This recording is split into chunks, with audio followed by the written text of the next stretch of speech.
Bienvenidos al seminario de Biología e Introducción a la Biología Celular que tratará sobre las características generales de la célula.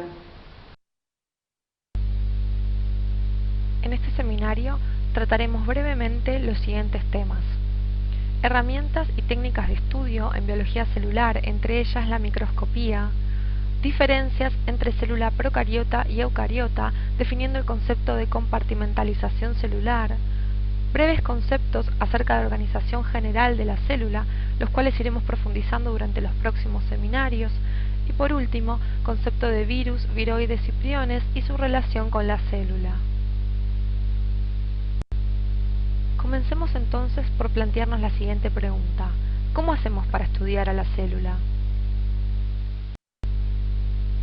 Pensemos, para el estudio de la célula, ¿qué consideraciones deberíamos tener en cuenta?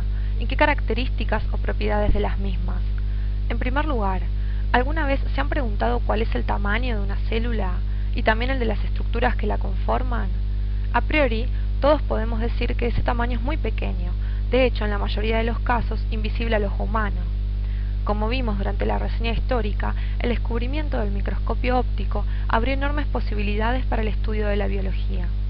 Posteriormente, la aparición del microscopio electrónico ha permitido obtener grandes avances en el estudio de la llamada ultraestructura de las células.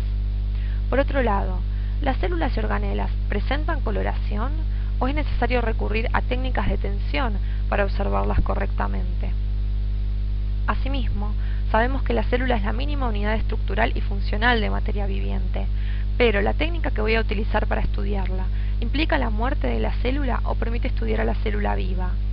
¿Qué implicancias tendrá esto en la información obtenida y el posterior análisis?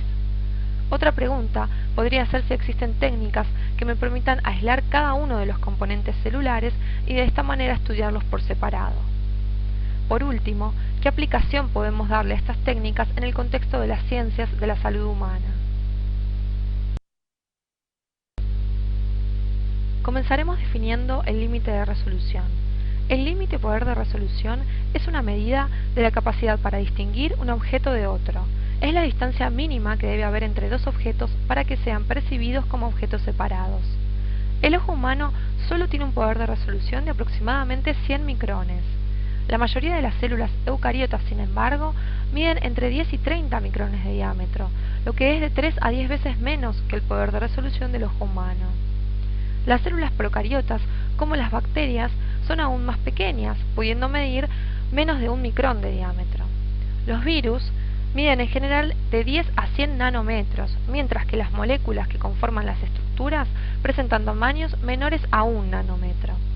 Es lógico pensar entonces que para distinguir células individuales y con mayor razón las estructuras que las componen, debemos usar instrumentos que suministren una mejor resolución. La mayor parte del conocimiento actual acerca de la estructura celular se obtuvo con la ayuda de 3 tipos diferentes de instrumentos: el microscopio óptico, el microscopio electrónico de transmisión y el microscopio electrónico de barrido. Los microscopios ópticos están formados por estructuras de tipo mecánico, un sistema de lentes y una fuente luminosa. El sistema de lentes posee 3 tipos distintos de lentes, llamados condensador, objetivo y ocular. Por el condensador pasa un haz de luz que incide sobre el objeto a estudiar. El objetivo aumenta la imagen proyectándola sobre la lente ocular.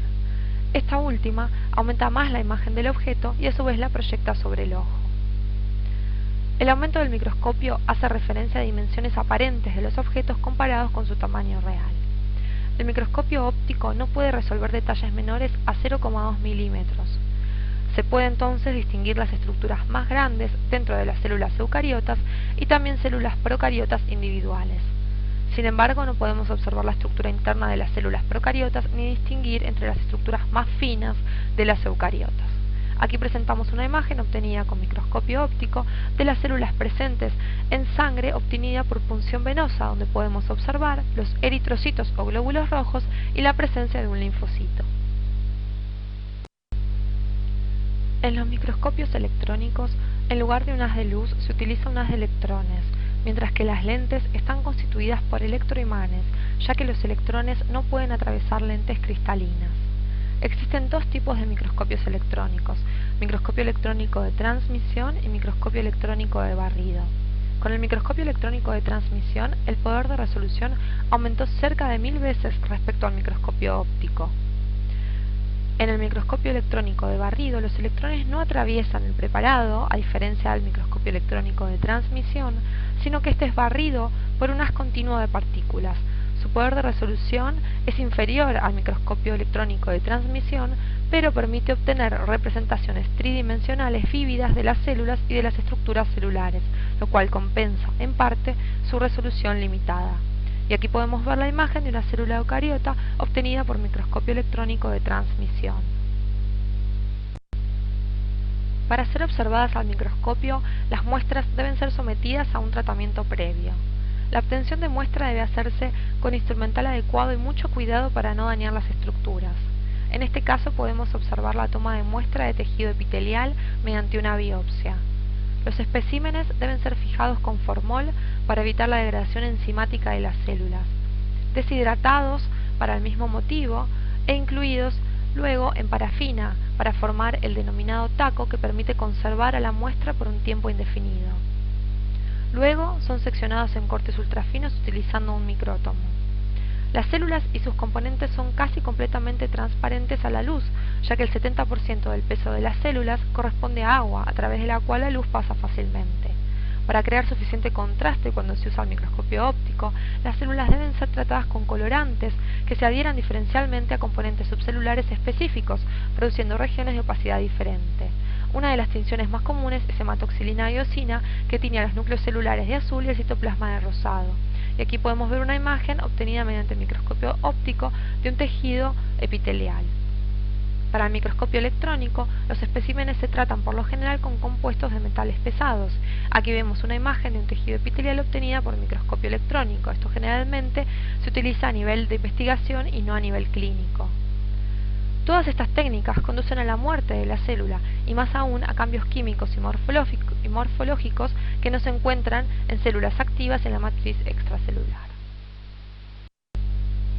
También es posible observar células vivas al microscopio, mediante microscopios de contraste de fase y de interferencia diferencial, los cuales son sistemas ópticos especialmente diseñados que intensifican la escasa interferencia y proporcionan un mayor contraste. Aquí podemos ver glóbulos rojos o eritrocitos de sangre al microscopio de contraste de fase. Otra técnica usada con frecuencia es la microscopía de campo oscuro. En esta, el haz de iluminación llega a la muestra desde el costado y los sistemas de lentes detectan la luz reflejada por la misma muestra, que aparece como un objeto brillante contra un fondo oscuro. Los rasgos de las células, que son invisibles en otras técnicas de microscopía óptica, adquieren a menudo gran relieve en las de campo oscuro. Y aquí también podemos ver eritrocitos de sangre al microscopio de campo oscuro. El cultivo celular permite el estudio del comportamiento de las células vivas, sin intervención de las variaciones sistémicas ocurridas dentro de un organismo durante su normal homeostasis y bajo el estrés de un experimento. Se coloca las células en placas de cultivo, en las cuales se mantienen y hacen crecer mediante un medio sintético enriquecido con suero. Se distinguen tres tipos de cultivos: los cultivos primarios, los cuales se obtienen a partir de animales o vegetales. En estos el tejido se separa en condiciones asépticas y se corta en pequeños trozos, a los cuales se trata con una enzima proteolítica llamada tripsina, que disocia los agregados celulares y genera una suspensión de células libres que se cultivan en un medio apropiado. Y aquí podemos ver la imagen de un cultivo primario de fibroblastos. El cultivo secundario se obtiene mediante el tratamiento con tripsina de un cultivo primario, seguido de un nuevo cultivo en una caja de Petri, que también tiene un medio de cultivo suplementado con suero. Por último, existen cultivos de líneas celulares establecidas, cuyo crecimiento se prolonga debido a las condiciones cancerosas de las células. Entre las más usadas se encuentran las células HeLa. A pesar de tales anomalías, son muy útiles para el estudio del cáncer. El objetivo del fraccionamiento celular es digregar a las células separando las organelas principales, de modo que sus funciones individuales puedan ser estudiadas. El instrumento utilizado para fraccionar las células es la ultracentrífuga, la cual puede alcanzar altas revoluciones. El fraccionamiento celular comienza con la homogeneización. El homogenato, que se obtiene a partir de un tejido, se centrifuga, lográndose la separación de las partes de la célula en dos fracciones, llamadas pellet, que consiste en las estructuras más grandes depositadas en el fondo del tubo, y el sobrenadante, constituido de partes más pequeñas suspendidas en el líquido por encima del pellet. El sobrenadante es luego transvasado a otro tubo y centrifugado otra vez. El proceso es repetido incrementando la velocidad en cada paso. De esta manera se consigue entonces recolectar componentes más pequeños en los sucesivos pellets. Existen otras técnicas de estudio de las células, entre ellas la citometría de flujo, la cual permite la medición rápida de ciertas características físicas y químicas de células suspendidas en un líquido, que producen una señal de forma individual al interferir con una fuente de luz que emite el equipo denominado citómetro. Una de las características más importantes de estos equipos es su capacidad de medir múltiples parámetros celulares, tales como tamaño, forma y complejidad. También cualquier componente celular o función que pueda ser marcado con una molécula emisora de fluorescencia o fluorocromo. Por otro lado, existen métodos citoquímicos, los cuales permiten identificar in situ, es decir, en la célula, compuestos químicos mediante reacciones químicas. Tiene un objetivo cualitativo o también cuantitativo y muchas veces persigue el estudio de los cambios dinámicos producidos en el contenido químico celular en distintas etapas del metabolismo o en distintas patologías. En este caso podemos ver una tensión positiva para mieloperoxidasa de células sanguíneas o leucocitos, que son característicos de una patología como es la leucemia mieloide aguda. Por otro lado, la inmunohistoquímica se basa en la especificidad de la reacción antígeno-anticuerpo. Los anticuerpos son proteínas que pueden fijarse selectivamente a materiales extraños que desencadenan su síntesis, llamados antígenos. Los anticuerpos son herramientas muy versátiles para reconocer y manipular células y moléculas. De esta manera, los componentes celulares y moleculares quedan teñidos en forma diferencial por los anticuerpos que se fijan a ellos. En este caso podemos observar la imagen de una reacción positiva para receptor de progesterona en tejido mamario, que es característico de cáncer de mama, de un tipo de cáncer de mama en particular. Por otro lado, la difracción de rayos X consiste en el bombardeo de la molécula por un delgado haz de rayos X que provoca la dispersión de la radiación a través de los electrones de los átomos de la muestra. El haz disperso debe alcanzar una placa fotográfica. La estructura molecular tridimensional se deduce a partir de las posiciones y las intensidades de las manchas registradas en la placa fotográfica, como podemos ver en esta imagen.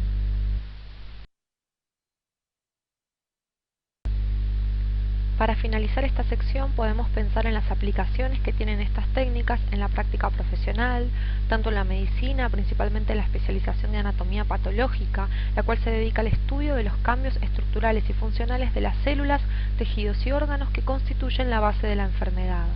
Por lo tanto, es esencial el uso del microscopio para la observación de cortes histológicos de los tejidos a estudiar, así como otras técnicas tales como la inmunohistoquímica, por ejemplo para la detección de un marcador como la hemoxigenasa 1 en el carcinoma mamario, como podemos ver en esta imagen obtenida mediante microscopio óptico. Por otro lado, en la bioquímica, a nivel clínico es de rutina la observación al microscopio óptico de frotis obtenidos de una muestra de sangre que permiten observar los componentes celulares de la misma, contribuyendo al diagnóstico tanto de anemias como de enfermedades oncohematológicas. A su vez, en la farmacia, la observación de células vegetales al microscopio constituye el control de calidad de muchas especies medicinales de origen vegetal al compararlas con otros patrones correspondientes.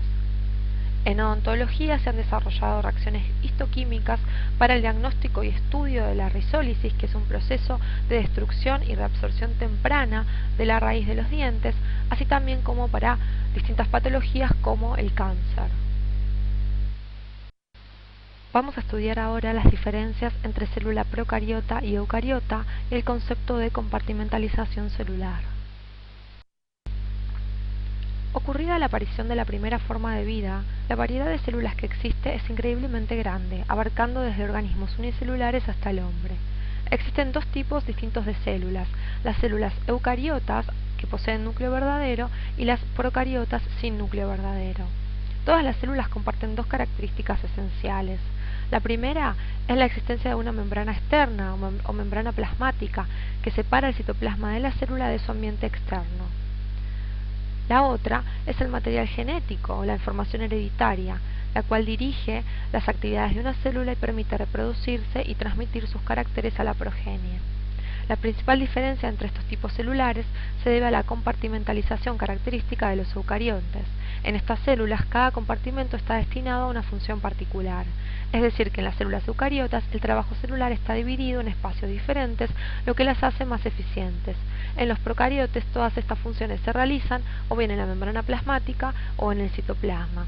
A su vez, el tamaño de las células procariotas es mucho menor al de las eucariotas. Hablemos un poco entonces acerca de la organización general de estas células. De acuerdo a lo estudiado en el primer seminario, únicamente el reino Monera incluye células procariotas, cuyos principales representantes son las bacterias. Las bacterias son organismos unicelulares. Están conformados por una cápsula que está presente en algunos organismos, formada por material mucoso, que permite a las bacterias adherirse entre sí o a sustratos. Un flagelo también presente en algunos organismos procariontes. Su función se relaciona con el desplazamiento de estas células. Por otro lado, la pared celular puede ser rígida o flexible, es porosa y brinda protección a estas células. La membrana plasmática es una bicapa de fosfolípidos con proteínas asociadas, sin colesterol, presenta pliegues hacia el interior que aumentan su superficie con diversas funciones. El citoplasma, como vimos anteriormente, es no compartimentalizado, a diferencia de las células eucariotas. Por otro lado, el ADN es una sola molécula circular denominada cromosoma, no asociado a histonas, y está disperso en el citoplasma. Los ribosomas son del tipo 70S y pueden encontrarse aislados o agrupados en polirribosomas. Por otro lado, los plásmidos son material genético extra al ADN cromosómico que codifican para distintas proteínas tales como el pili sexual o para resistencia a antibióticos.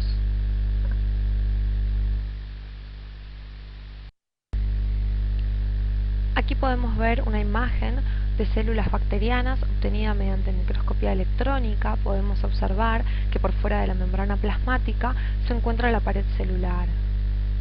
Se sabe que existen dos tipos de pared celular bacteriana, los cuales pueden diferenciarse mediante la tinción de Gram, que fue creada en el siglo XIX. Esta diferencia permite la clasificación de las bacterias en dos grandes grupos: bacterias Gram positivas, las cuales se combinan con los colorantes y los retienen, por lo cual adquieren un color púrpura, y las Gram negativas, que no lo hacen y se observan de color rosado. El peptidoglicano es el principal componente de la pared celular de las Gram positivas, que es más gruesa que la de las Gram negativas, mientras que en estas últimas el peptidoglicano se encuentra en una mínima proporción. Otros tipos de células procariotas son los micoplasmas y las cianobacterias. Los micoplasmas son las bacterias más pequeñas de vida independiente. Entre sus características principales se encuentran que carecen de pared celular de peptidoglicano y que en su membrana plasmática poseen esteroles, que no son sintetizados por la bacteria, sino que son absorbidos del medio de cultivo o tejido donde se desarrollan. Los micoplasmas, como dijimos, carecen de pared celular de peptidoglicano y por lo tanto no toman la coloración de Gram y a su vez son resistentes a la penicilina. Por otro lado, las cianobacterias, anteriormente llamadas algas cianofisias o azul verdosas, son bacterias Gram negativas. Se encuentran en estanques, lagos, suelo húmedo, océanos y en algunas fuentes termales. Contienen clorofila y pigmentos accesorios se localizan en las membranas, que son fotosintéticas. Estas reciben el nombre de láminas internas o laminillas fotosintéticas. Muchas especies de cianobacterias fijan nitrógeno y este proceso permite enriquecer el suelo. Para citar ejemplos de las implicancias de las células procariotas en el contexto de las ciencias de la salud humana, podemos mencionar a la Escherichia coli, que es una bacteria Gram negativa que forma parte de la flora normal del intestino del hombre. Sin embargo, existen serotipos que pueden provocar enfermedades en los humanos, entre ellos el O157H7, causante del síndrome urémico hemolítico. Este se produce como consecuencia de toxinas bacterianas que lesionan pequeños vasos sanguíneos, afectando fundamentalmente al riñón, siendo causa de insuficiencia renal y pudiendo llevar a la muerte principalmente a niños menores a 5 años. causando también anemia y trombocitopenia, que es una reducción en el número de plaquetas que son las encargadas del proceso de coagulación. Se asocia a consumo o manipulación de alimentos contaminados, como ser carne poco cocida, lácteos o jugos sin pasteurizar, o vegetales contaminados, mal lavados que se comen crudos. Los criterios de diagnóstico incluyen criterios clínicos a cargo de médicos, como el diagnóstico de insuficiencia renal aguda y la presencia de diarrea sanguinolenta, así como exámenes de laboratorio a cargo de bioquímicos para diagnosticar anemia hemolítica y trombocitopenia. Aquí podemos ver la imagen de un frotis de sangre de un paciente con anemia, donde vemos la reducción en el número de glóbulos rojos, así como cambios en su coloración, en su tamaño y en su forma. Por otro lado, exámenes complementarios que permitan evidenciar la presencia de Escherichia coli o 157H7N o de su toxina. Aquí podemos ver un medio de cultivo que se denomina agar sangre, donde vemos el crecimiento de bacterias de Escherichia coli que toman una coloración negra metalizada. Es decir, que tanto médicos como bioquímicos deben trabajar en conjunto para llegar al diagnóstico de este síndrome. Por otro lado, los antibióticos son sustancias químicas producidas por un ser vivo o también derivados sintéticos que matan o impiden el crecimiento de ciertas clases de microorganismos sensibles, generalmente las bacterias. Los antibióticos tienen efectos sobre una diversidad de bacterias y sus mecanismos de acción difieren basados en las características particulares de cada organismo. Por lo general, son objetivos que no existen en las células de mamíferos. Un ejemplo son los antibióticos que atacan y que impiden la formación de la pared celular bacteriana, como la penicilina, que fue descubierta a finales del siglo XIX por Alexander Fleming. Aquí podemos ver la estructura química de la misma. También existen antibióticos que disgregan la membrana celular, como la polimixina, aquellos que inhiben la síntesis de ácido nucleico, como las quinolonas, o aquellos que inhiben la síntesis de proteínas uniéndose a los ribosomas, como las tetraciclinas. Esta área implica entonces directamente a los farmacéuticos. Por otro lado, la caries es una enfermedad multifactorial que se caracteriza por la destrucción de los tejidos del diente como consecuencia de la desmineralización provocada por los ácidos que genera la placa bacteriana. Las bacterias fabrican este ácido a partir de restos alimenticios de la dieta.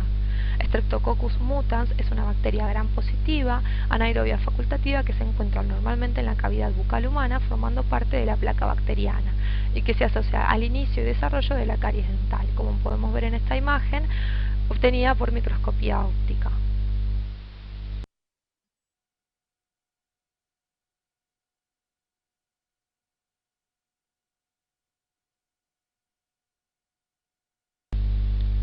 Dentro de las células eucariotas podemos distinguir entre la célula vegetal y la célula animal, las cuales comparten ciertas características en común. Ellas son la presencia de una membrana plasmática, la cual define los límites celulares y las aísla del exterior. Es una bicapa lipídica asociada a proteínas. Por otro lado, el ADN es lineal y está fuertemente unido a proteínas especiales denominadas histonas. Este material genético se encuentra rodeado por una doble membrana lipídica denominada envoltura nuclear que lo separa de los otros contenidos celulares en un núcleo bien definido.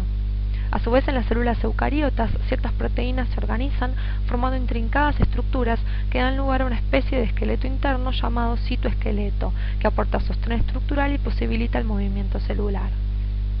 Por otro lado, el citoplasma es compartimentalizado, como mencionamos previamente. Cada función se lleva a cabo en una gran variedad de estructuras rodeadas por membrana, denominadas organelas. Entre ellas se destacan los peroxisomas, los cuales realizan diversas funciones metabólicas y de detoxificación, las mitocondrias, las cuales son centrales energéticas de las células.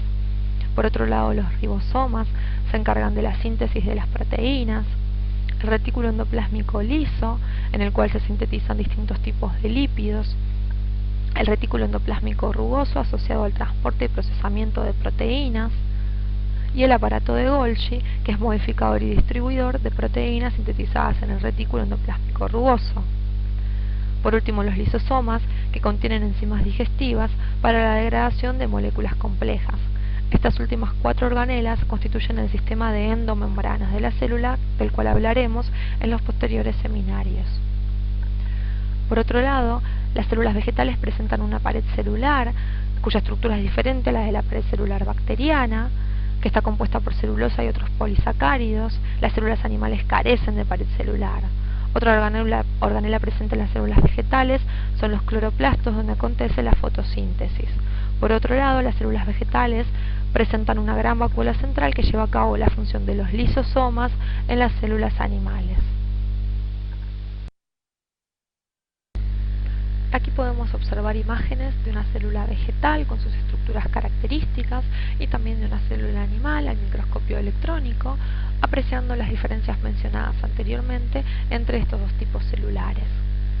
Podemos también mencionar a los hongos, los cuales están formados por células eucariotas. Aquí podemos observar un cultivo de hongos del género Penicillium, los cuales son productores de la penicilina, que como mencionamos anteriormente, es un antibiótico que inhibe el crecimiento de la pared celular bacteriana. Por otro lado, podemos observar al microscopio óptico a otro hongo denominado Candida albicans, que normalmente se encuentra en la cavidad oral, tracto gastrointestinal y en la vagina, pudiendo asumir patogenicidad, provocando candidiasis, en general en individuos inmunocomprometidos.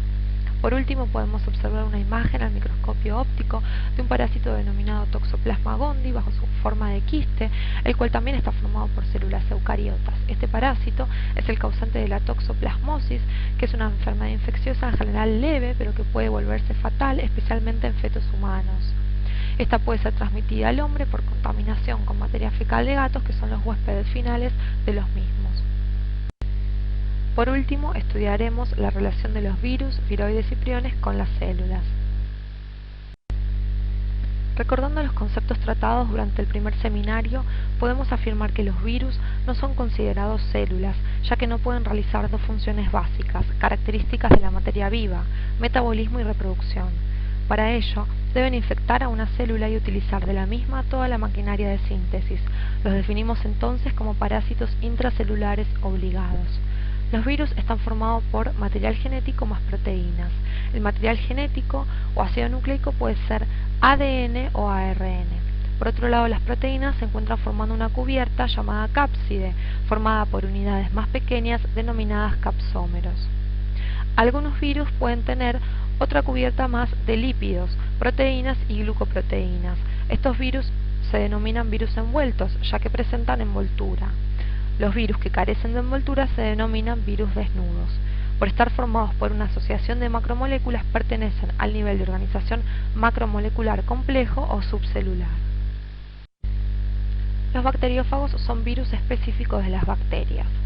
Al infectar una célula huésped pueden establecer dos tipos de procesos, un ciclo lítico y un ciclo lisogénico.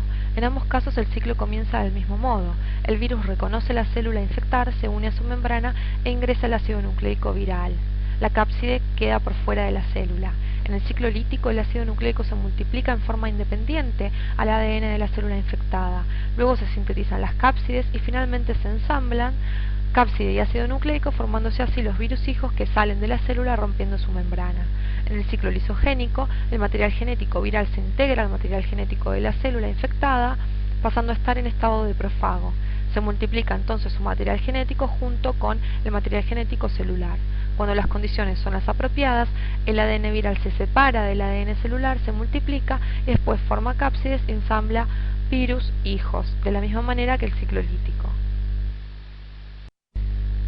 Los viroides son agentes infecciosos constituidos exclusivamente por una molécula de ARN, careciendo de cubierta proteica a diferencia de los virus. Infectan fundamentalmente a las plantas. Pertenecen al nivel de organización macromolecular por estar formados por tan solo una molécula de ARN. Aquí podemos ver una imagen obtenida mediante microscopía electrónica del viroide del tubérculo de la papa. Por otro lado, los priones son proteínas infecciosas que carecen de ácidos nucleicos. Son los agentes responsables de encefalopatías espongiformes transmisibles que afectan el sistema nervioso central, entre ellas la enfermedad de la vaca loca. Pertenecen al nivel de organización macromolecular.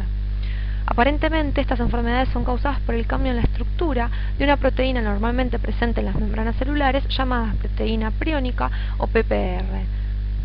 La secuencia de aminoácidos de la proteína normal y de la patógena es idéntica, lo que varía es su conformación o plegamiento en el espacio. De acuerdo a esta teoría, la proteína alterada puede unirse a su vez a la proteína normal y cambiar su conformación, transformándola a su vez en una proteína alterada. De esta forma se propagaría la enfermedad y se generarían nuevas proteínas infecciosas.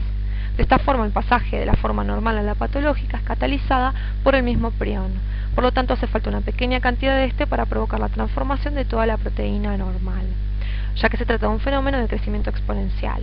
Se denominan espongiformes, ya que el cerebro adquiere un aspecto parecido al de una esponja, como podemos ver en esta imagen, obtenida por microscopía óptica del tejido cerebral. A la izquierda un tejido cerebral normal y a la derecha un tejido cerebral afectado. Se ha admitido que esta enfermedad puede ser transmitida por la comida a través de carne de vacas infectadas. Como ejemplo de la implicancia de los virus en las ciencias de la salud humana, tomaremos como ejemplo el virus del HIV. Este es un retrovirus, es decir, que su material genético es ARN.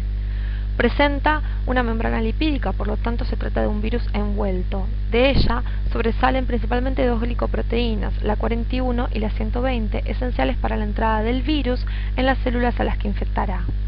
Esta membrana a su vez recubre a la cápside del virión formada por proteínas, principalmente la P18 y la P24. Dentro de esta se encuentra el ARN del virus y a su vez la enzima transcriptasa reversa, la cual es fundamental para el mecanismo de infección intracelular. El ciclo de infección comienza cuando un virión o partícula vírica se une a la superficie externa de la célula susceptible o linfocito T CD4 positivo. A este primer estadio del ciclo se lo denomina absorción. Luego el virus fusiona su envoltura lipoproteica con la membrana celular, introduciendo en la célula su núcleo cápside junto con el ARN que constituye su dotación genética. En cada partícula viral se encuentran dos cadenas de ARN vírico. A este proceso se lo conoce como penetración. Una vez que el virus ha penetrado en una célula, una enzima llamada retrotranscriptasa produce ADN a partir de ARN viral. El ADN recién sintetizado viaja al núcleo y se integra al ADN cromosómico. En este punto la infección se ha hecho permanente y la forma integrada del virus se denomina provirus. La integración de este ADN doble cadena en el cromosoma del huésped es necesaria para la síntesis de nuevas moléculas de ARN, ya que el virus carece completamente de la maquinaria metabólica necesaria para realizar la transcripción y la síntesis de proteínas necesarias para la cápside y la misma transcriptasa reversa. Una vez que se sintetiza el ARN y las proteínas de la cápside, se ensamblan nuevos viriones, los cuales salen de la célula y pueden infectar otros linfocitos. Por último, mencionaremos al SIDA o síndrome de la inmunodeficiencia humana, que es una enfermedad infecciosa crónica producida por el virus del HIV. Normalmente los glóbulos blancos atacan y destruyen a cualquier organismo extraño que entra al ser humano. Esta respuesta es coordinada principalmente por un tipo de glóbulo blanco llamado linfocito CD4 positivo. El HIV ataca específicamente a estas células, se une, ingresa a ellas y tiene lugar su ciclo de vida, por lo tanto las destruye. Luego de la infección primaria, tiene lugar un periodo de latencia clínica en el cual el virus se encuentra reproduciéndose en los órganos inmunes, pero no se encuentra en sangre. Clínicamente, el SIDA se declara cuando un paciente que presenta el virus tiene un conteo de linfocitos CD4 inferior a 200 células por mililitro cúbico de sangre, lo que es un número muy bajo, y un alto número de copias del virus en su sangre. En esta condición el sistema inmune se halla gravemente deteriorado, de modo que el paciente queda expuesto a diversos procesos patológicos generados por un conjunto de infecciones oportunistas. Es decir, que el SIDA es la etapa final de la infección por HIV. Podemos ver la importancia entonces de los profesionales de la salud en el contexto del diagnóstico, tanto determinado por las pruebas en sangre realizadas por bioquímicos como por obviamente los médicos, el tratamiento que se hace con antirretrovirales, que son fármacos que inhiben a la enzima transcriptasa reversa, es decir, la importancia de los farmacéuticos, así también como el cuidado que deben tener estos pacientes a lo largo de su tratamiento y de su enfermedad, y también el cuidado que deben tener en la atención odontológica.